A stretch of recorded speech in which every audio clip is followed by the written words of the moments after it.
السلام عليكم ورحمة الله وبركاته. الحمد لله رب العالمين والصلاة والسلام على نبينا محمد وآله وصحبه أجمعين أما بعد.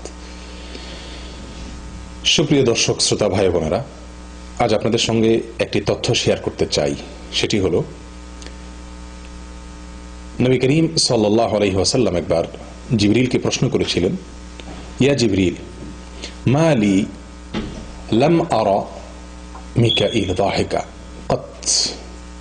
আমি কখনো মিকাইলকে, চারজন প্রধান ফেরেশতার অন্যতম মিকাইলকে আমি কেন কখনো হাসতে দেখিনি, কখনো তার মুখে আমি হাসি দেখিনি কেন?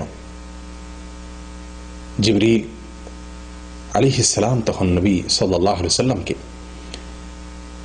বললেন, ইন্না মিকাইল লাম ইয়াদহাক মুনযু আন খুলিকাতিন নার।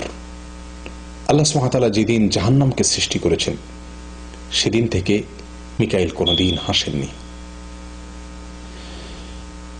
হাদিসটি মুসনাদ আহমদে বর্ণিত হয়েছে। প্রিয় বন্ধুগণ, তথ্যটি অনেকেই হয়তো আগে থেকে জেনে থাকবেন, অনেকের জন্য হয়তো নতুন, কিন্তু এই তথ্য আমাদেরকে অনেক অনেক কিছু শিক্ষা দেয়। আমরা সকলেই জানি আল্লাহ সুবহানাহু ওয়া তাআলা ফেরেশতাদের সম্পর্কে বলছেন, লা ইয়াসুনাল্লাহা মা আমারাহুম। আল্লাহ তাদেরকে সৃষ্টি করেছেন এমন ভাবে যে তারা আল্লাহর কোনো নির্দেশকে লঙ্ঘন করে না। সৃষ্টিগতভাবে, প্রাকৃতিকভাবে তারা আল্লাহর অবাধ্য হওয়ার কোনো সুযোগ বা ক্ষমতাই তাদের মাঝে নেই। এই জন্য কোনো ফেরেশতা কখনো জাহান্নামে যাবে না, কখনোই জাহান্নামের আগুনে তারা পড়বে না। এরপরেও এই কথা জেনেও আল্লাহর ফেরেশতাদের মধ্যে কোনো সাধারণ ফেরেশতা নয়, একজন বিশাল মর্যাদাশীল ফেরেশতা মিকাইল, তিনি কখনোই কাঁদেন না, তিনি কখনোই হাসেন না। তার হাসা তিনি ছেড়ে দিয়েছেন জীবনের তরে জাহান্নাম দেখে, জাহান্নামের আযাব দেখে, জাহান্নাম সৃষ্টি করার পর থেকে। প্রিয় বন্ধুগণ, নিঃসন্দেহে একজন মানুষ হিসাবে এর মাঝে আমাদের জন্য শিক্ষা রয়ে গেছে। আসুন আল্লাহর ভয়ে ভীত হওয়া এর অভ্যাস করি। বিশ্বাস করুন, আল্লাহর ভয়ে ভীত হওয়ার মাঝে যে স্বাদ রয়েছে, এর ভিতরে যে আনন্দ রয়েছে, এর ভিতরে যে এরকম ভাবে এর ভিতরে যে তৃপ্তি রয়েছে, পৃথিবীর কোনো জিনিসের মাঝে সেই তৃপ্তি নাই।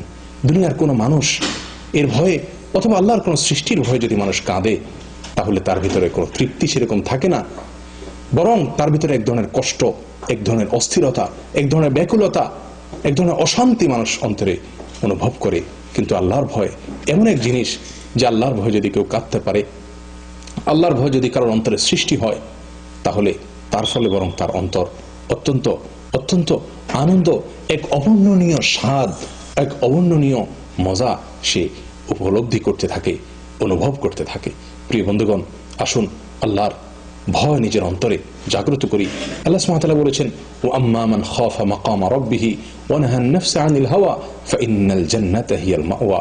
যারা আল্লাহর সামনে দাঁড়াতে হবে, এই ভয় যারা অন্তরে লালন করে এবং সেই ভয় থেকে যারা অন্যায় কাজ থেকে নিজেকে দূরে সরিয়ে রাখে, তাদের জন্যই আল্লাহ সুবহানাহু ওয়া তাআলা জান্নাত সৃষ্টি করেছেন। জান্নাত তাদের ঠিকানা। প্রিয় বন্ধু, মিকাইলের মতো ফেরেশতা জাহান্নামে তাদেরকে দেওয়া হবে না নিশ্চিত জেনেও জাহান্নামের ভয়াবহতা দেখে জীবনের তরে হাসা ছেড়ে দিয়েছেন। আর আমাদের অন্তর একটিবারের জন্য জাহান্নামের শাস্তির ভয়ে, জাহান্নামমুখী কর্মকাণ্ড, গুনাহ, অপরাধ, হারাম, এই সমস্ত কর্মকাণ্ড থেকে আমরা নিজেদেরকে দূরে সরাচ্ছি না। নিঃসন্দেহে আল্লাহ সুবহানাহু ওয়া তাআলা সঠিক বলেছেন, উলাইকা কাল আনআম। অন্তর আছে কিন্তু উপলব্ধি আমরা করি না।